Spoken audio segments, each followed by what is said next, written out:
তেলে না ভেজেও যে এত সুন্দর তালের বড়া তৈরি হয় বন্ধুরা, আপনারা সম্পূর্ণ রেসিপিটি না দেখলে বিশ্বাসই করবেন না। নমস্কার বন্ধুরা, আমি অসীমাস কিচেনে আবার একটি নতুন রেসিপিতে আপনাদের সবাইকে স্বাগত জানাই। চলুন তাহলে রেসিপিটি বানানো শুরু করা যাক। আমাদের অনেকেরই মধ্যে কিন্তু তেল খাওয়া বারণ থাকে, তারা কিন্তু এইভাবে তালের বড়াটা বানিয়ে একবার খেয়ে দেখতে পারেন। খেতে কিন্তু দারুণ হয়। প্রথমেই আমি তালের পাল্পটাকে বের করে নিয়ে ভালো করে একবার ছাঁকনার সাহায্যে ছেঁকে নিয়েছিলাম। যতটা পরিমাণে তালের পাল্প নিয়েছি ঠিক ততটা পরিমাণে এখানে জল দিয়ে দিলাম। আর এখানে চিনির পরিমাণটা আপনারা কম বেশি করতে পারেন। আমি একটা কাপ মেপে 1 কাপে একটু কম দিয়েছি, যেহেতু তালের পাল্পটার মধ্যে বেশ কিন্তু মিষ্টি রয়েছে। চিনিটা ভালোভাবে মেল্ট হয়ে যাওয়া পর্যন্ত নাড়াচাড়া করে নিয়েছি। দেখুন বেশ অনেকটাই ঘন হয়ে এসছে। এবার এখানে দিয়ে দিতে হবে চালের গুঁড়ি। আমি এখানে একটা কাপ মেপে চালের গুঁড়ি নিচ্ছি। প্রথমে 1 কাপ দিয়ে ভালো করে নাড়াচাড়া করে মিশিয়ে নিয়েছি। তারপরে আবারও 1 কাপ চালের গুঁড়ি এখানে দিয়ে দিলাম। এখানে মোট আমি 2.5 কাপ মতন চালের আটা ব্যবহার করেছি। ভালো করে নাড়াচাড়া করে মিশিয়ে নিচ্ছি। গ্যাসের আঁচটা মিডিয়াম করে নাড়াচাড়া করছি, আর কিছুক্ষণের মধ্যেই দেখতে পাবেন একটা ডোয়ে পরিণত হয়ে যাবে। খুব বেশি কিন্তু নাড়াচাড়া করব না।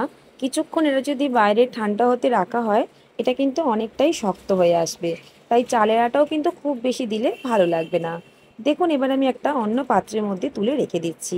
কিছুক্ষণ দেখুন ঠান্ডা করে নিয়েছি, আর ঠান্ডা করবার পর অনেকটাই দেখুন শক্ত হয়ে গেছে। এবার ভালো করে একবার মেখে নিতে হবে। বন্ধুরা একবার এইভাবে তালের বড়াটা বানিয়ে খেয়ে দেখতে পারেন। খেতে ভীষণই ভালো হয়, বানানো তো একেবারেই সহজ। বিনা তেলে তালের বড়ার রেসিপিটি অবশ্যই যদি আপনাদের ভালো লেগে থাকে, একটা লাইক করে চ্যানেলটিকে সাবস্ক্রাইব করে নিয়ে আমার পাশে থাকবেন। এবার হাতে সামান্য একটু ঘি বা সাদা তেল মাখিয়ে নিয়ে অল্প অল্প করে ডো নিয়ে ঠিক গোল গোল করে শেপে তৈরি করে নেব।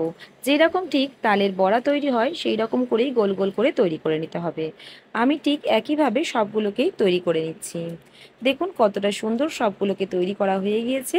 এবার আগে থেকেই একটা কড়াইয়ের মধ্যে অল্প জল বসিয়ে দিয়েছি গরম হতে। এবার একটা এরকম ঝাঁঝরি থালা বসিয়ে দিলাম। তারপর একে একে তালের বড়াগুলোকে এখানে সাজিয়ে দিচ্ছি। সমস্ত বড়াগুলো একইভাবে সাজিয়ে দিয়ে ঢেকে আমি 10 থেকে 15 মিনিট মিডিয়াম ফ্লেমে কুক করে নেব।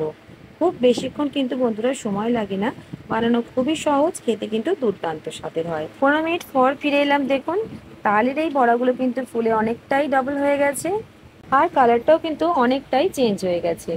বিনা তেলে তালের বড়ার রেসিপিটি আপনাদের কেমন লাগলো অবশ্যই কমেন্ট করে জানাবেন।